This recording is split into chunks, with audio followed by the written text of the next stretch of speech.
Okay, we're on filmsgonewild.com. My name is John Wildman, the editor-in-chief of Films Gone Wild, and we're going to have a quick chat with Judge Reinhold, who is one of the subjects for the Florida Film Festival. I'm going to get the great chance, the second time I've been able to do this, to have a talk with you, Judge, about career, about acting, and everything, because we're doing an evening with you at the Florida Film Festival. So I'm excited to do that because every time we talk, we always go off on these tangents that are not obvious, which I just get the biggest kick out of. Yeah, Uh, rabbit holes are fun with you. yeah, I, yeah. as long as they're interesting, and they always are. And I told you, a couple of days ago, I did the evening with Paul Giamatti, and I said, he brought something up that I held, and I said, I want to talk to Judge about this, because we've never talked. And what it was, we got into the subject of directors who actually like actors versus the ones that use actors as props. Who almost kind of look at like, they're staging everything and they're just placing you and but they're not really like, really getting in your ear or really working with you to pull something, different or unique out of that. And I was going, I've got to freaking talk to Judge about this and see what his thoughts are. So Oh, it's two different camps. And I've worked with directors that I actually feel like, and I've heard this, and it goes back to Hitchcock really. Uh, the more prepared they are, they just they see you in the storyboard. They don't want to deal with the human part. You're just uh, kind of an obstacle to getting it the way they see it in their mind, and they're not communicative. Uh, so you're on your own, and I tell young actors that don't expect the best. I'm the best relationships. They're kind of rare, but they actually are more beneficial for everything because you get more surprises. The directors that enjoy actors, they just get more out of them because they create um, a comfort zone that lends itself to just more creative surprises, and they know that. Um, so they create that tone, and the director is the audience. The director is the audience, and so when you, it's tougher when you have a director that just wants you to do what they want you to do and then move on. It's great to have somebody enjoy what you're doing because that's what you want the audience to do. But yeah, sometimes I think that honestly, some of the younger directors are intimidated by actors, and they haven't taken the time to learn how to work with them to communicate. I really think it's not just for the actor's benefit; it's for everybody's benefit. But they don't realize that they shy away and they kind of hide behind the technical. right, And right. yeah, Yeah. so And I always like I love talking to directors and I love talking about like when they're doing like they have a big group scene and they got like say 5 or 6 actors and they're shooting the master or whatever, right? And and you go actors get to that happy place at different times in different ways, right?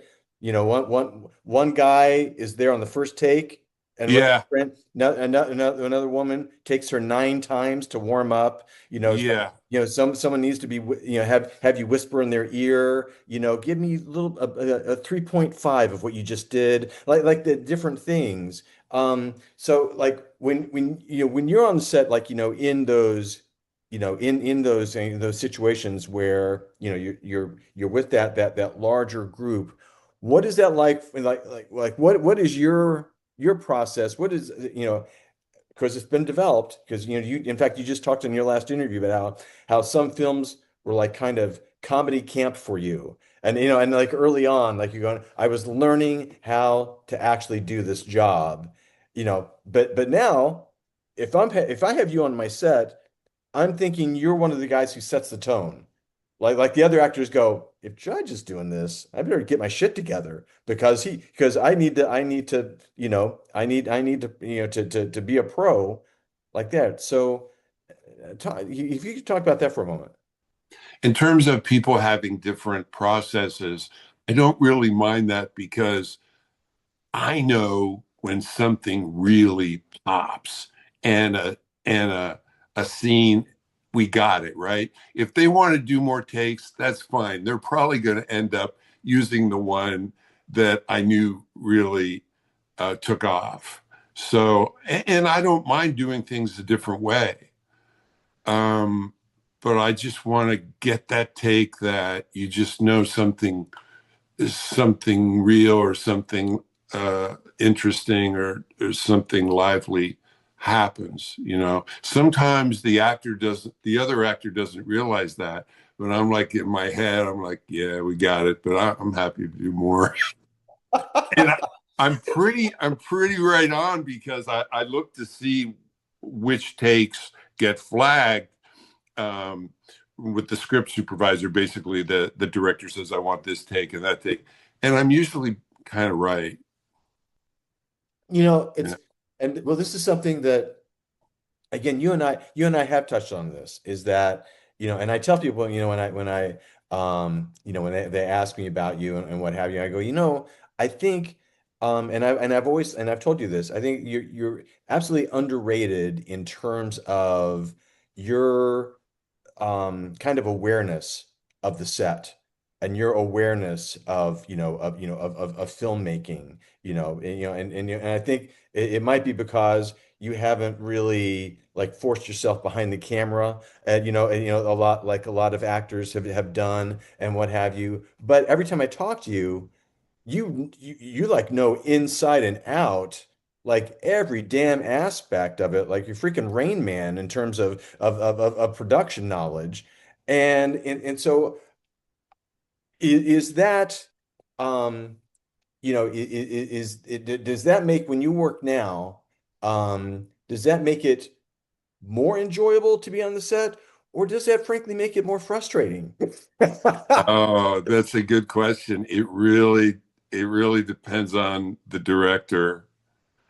And because it's just really hard when you've got your 10,000 hours or whatever. Like Malcolm Gladwell says, you have your 10,000 hours and you're an expert. I do have that. So I kind of know right away the director's taste and if it's gonna be a good movie or a bad movie pretty quickly. And sometimes what they want is just not is not the most potent or the most interesting choice, and it's tough. You have to sometimes arbitrate, and suggest. And so one thing that's an old trick that a lot of actors that have been around, they say that they'll do something that they want to do, and then they'll go to the director and say, "Oh, yeah, I love that you told me that." That director will say, "This is what I want to do," and say, "Okay." And then you do it the way you want to do, and you say, "Wow, that was great. That was such a great idea." And sometimes you get away with that. Sometimes, oh, good, good. But it needs to be, unless it's kind of rare when you have somebody that's comfortable enough where it's a real collaboration and they don't feel like they're losing their balance as a leader by collaborating with you. Um, that's kind of rare. I love that when that happens because it's their final say. They have the final word. Yeah. but Yeah. let's work it out together. And if somebody does respect the fact that I have the experience I have, but some people have a lot of experience, but their taste and choices isn't. It's so interesting to me to work with some actors that are they're just actors. It's kind of like they've made a choice. This is what I do. I'm not interested in anything else. And I see myself as a storyteller. Okay, I've learned how to tell stories, and that's how I see it. But yeah, you got to keep your mouth shut because it's the director's medium, Yeah. Yeah. really. And yeah. Yeah, well, and it's funny. Like I always talk like the stuff that I've directed. Not that I've directed a lot, but the stuff I've directed. I always find Oh, I would always say, if you or I or anyone else were in the movie theater and watching, a film scene by scene, we're not going, I bet the director came up with that. Or, yeah, like, we're not going, I bet that one was Judge's idea. I'll yeah, bet. Right? Right? no, We're just enjoying right. the movie. It doesn't matter. It doesn't matter whose idea it is, you know. Right, right. I have to say this um, to the ladies. Hats off to the ladies because the women directors I've worked with are just easier to collaborate with. They're not relationally, they don't feel necessarily territorial. Okay. And so I actually prefer working with women directors. I know, well, actually, the most important thing is that they're talented and they know what they want to do. But I've been lucky to work with women directors, and I quite enjoy it for Yeah. that reason. For that reason. Well, even crewing up, like again, like I like the set, having a crew that is majority female. There's also just a different vibe. There's a different energy, that that often, I would go right along with you on that one. Hmm. Um, okay, your last question. Well, are you done directing? Let's do something. No, no, no, actually, and yeah, no, no, I like you. I'm going to I'd talk love to about. work with you. Yeah, no, holy crap, I would love that. I would love that. We got to Um, find something. yes. All right. Last question, because we're gonna do, kind of like a career overview in a couple nights, and you've done that before.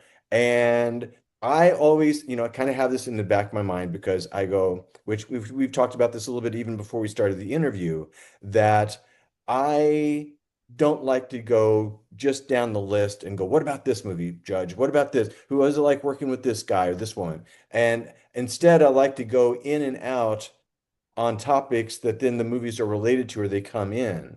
And but I wonder from your perspective, because again, you're in this position where you've got, the IMDb page that's the length of an arm and a leg, and and we've got classic stuff in there and beloved stuff in there, and things that to you, you know, were probably like big moments, but maybe the film, like, it kind of had a niche audience, and so they're not the top of our, the tip of our tongue or what have you.